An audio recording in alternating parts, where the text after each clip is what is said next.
These are the planes that soared through the sky in World War II.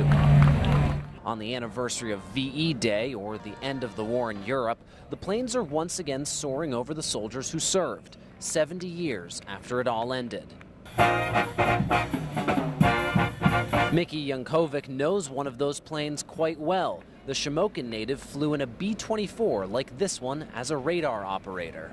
I saw both atomic bombs being dropped. I saw the fallout of the first one, and that's very emotional. Yankovic is one of 11 veterans on the trip to Washington, D.C., a trip sponsored by the Sunbury VFW. Once I see the airplanes in the air, I don't know what I'll do. Nearly 200 people from Northeast and Central PA were on hand at the World War II Memorial as government officials honored those who served during the Second World War. As we went through, our honor guard clapped and cheered for us, and that's something we don't hear very often. As World War II veterans, it's too long ago. It wasn't just World War II veterans who made the trip from Pennsylvania to Washington, D.C. 70 Shikellamy High School students joined them as well. It's an honor to see all the old veterans and what they did for us. Well, I was very proud of them, to be truthful. I said to my son here, we had a great representation there today. And really, they're all very intelligent young people. That's the key. And that's quite the compliment for these junior ROTC students, because Zimmerman was one of the select few who laid a wreath alongside Allied country dignitaries. I never expected to be that part of it, because I'm no hero. I just did what I had to do, like any other soldier would do. Once again, answering the call to action. The Wildcat and the Gauntless. Clay Lepard, Newswatch 16, Washington, D.C. Joe Adrian is one of the only ice fishermen on the lake at Lackawanna State Park. Today I was a little leery coming out. But he was thrilled the ice was thick enough to return, and certainly enthusiastic to show us his favorite sport and his fish finder. See this right here? That's my lure. See it? Oh yeah, I see it, yeah. Okay, now watch it. I'm going to stop it. Oh, you see that fish coming up? See him come up? Came right over towards it, right? Yeah, now there's my lure bouncing right there. You see it? I see the fish coming up after it. He says mild weather and rain last week made the ice here unsafe in a winter that hasn't been so great for ice fishing. Nobody started fishing up here until after Christmas. It was probably in January. There was no ice. And Joe doesn't mind the cold.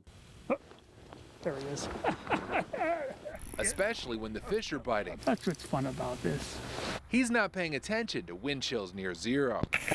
Lay them down. There's some nice one, that's all. Well, when you're retired, you got a lot of time on your hands. Unless it goes below zero, then you're out of here. Some fishermen go the extra step when it gets this cold, bringing in effect the comforts of home out here on the ice. There's heat in there too, all to stay warm.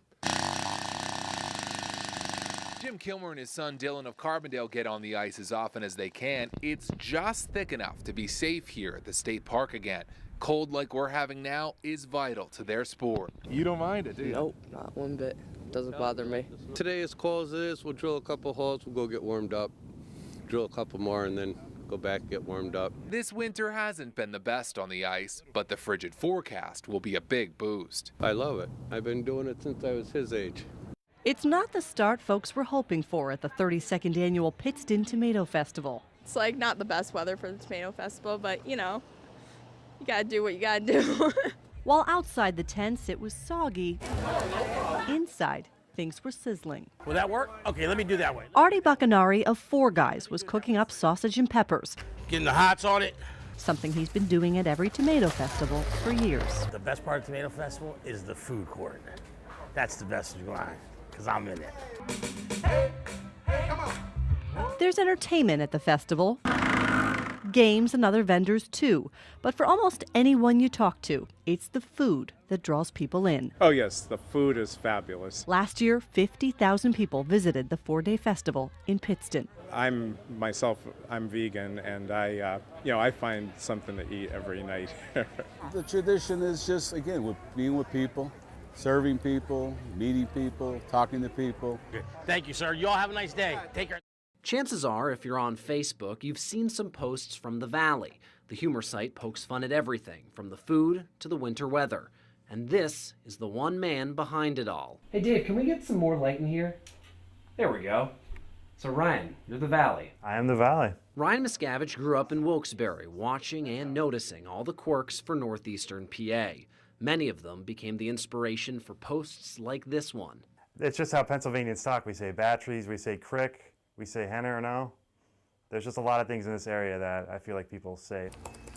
As of this story, more than 72,000 people have liked this satirical and sometimes crude page. I just wanted to do something different. Miscavige posts when he can. He's also a graduate student at Bloomsburg University. Yeah, my phone, or I have a video capture, which is like the best thing ever.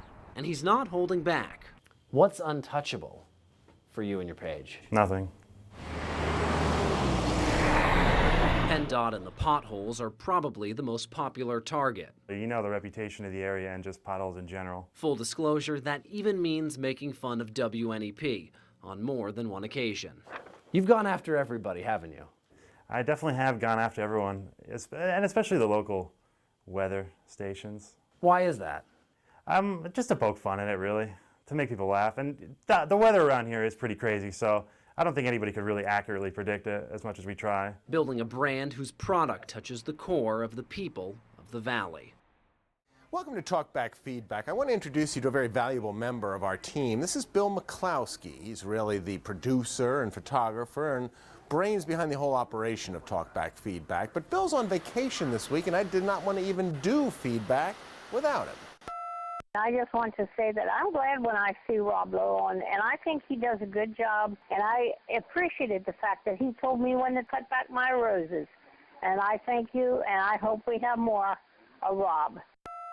Well, actually, it's Rob Rave, but a lot of people get those two confused. But the caller from Selinsgrove changed my mind. I mean, a lot of people like this segment, too. And we have a lot of great photographers here at WNEP, plus really, I mean, how hard could this be? Oh, yes, we're calling again. Your train in the backyard is not running once again. Why do you even have it back there if you don't want to run it? Our little boy just loves that thing, but it hardly ever runs anymore. I guess it's just like all the newscasters, it's wore out. In fact, so many photographers wanted to try this, we let several of them give it a shot. Who knows, maybe the next great Talkback Feedback photographer will be born right here. I think it's time for Charlotte to lose those silly necklaces. They do nothing for her, and they're distracting. Go. In fact, I was taken not only by the enthusiasm of all the photographers, but also their great ideas on how we can make our little segment just that much better. About the apparently kid is back. Did you ever happen to think apparently we're sick and tired of hearing about him? Enough's enough with this Ritter kid. There's other news to report. He's been on the news way enough for a little kid. Find something new. In fact, I'm really excited about the future of Talkback Feedback with or without Bill McCloskey, whoever he was. You too can call Talkback 16 at 1-800-228-WNEP, and maybe next week we'll give you a little feedback. Straight under Prying away the past, making space for the future. Volunteers enthusiastically demolished this kitchen in Hazleton, excited about what's on the way. It's just the innocence of these kids that don't choose to be a part of this system. Brandon's Forever Home on North Church Street is a haven for foster kids and former foster kids who've been adopted. While the children don't actually live here, they visit for emotional support, activities, and necessities such as clothing. We have a room for a reading room. We have a teen boys and girls room for their clothes and shoes, and we have a preteen room for boys and girls as well.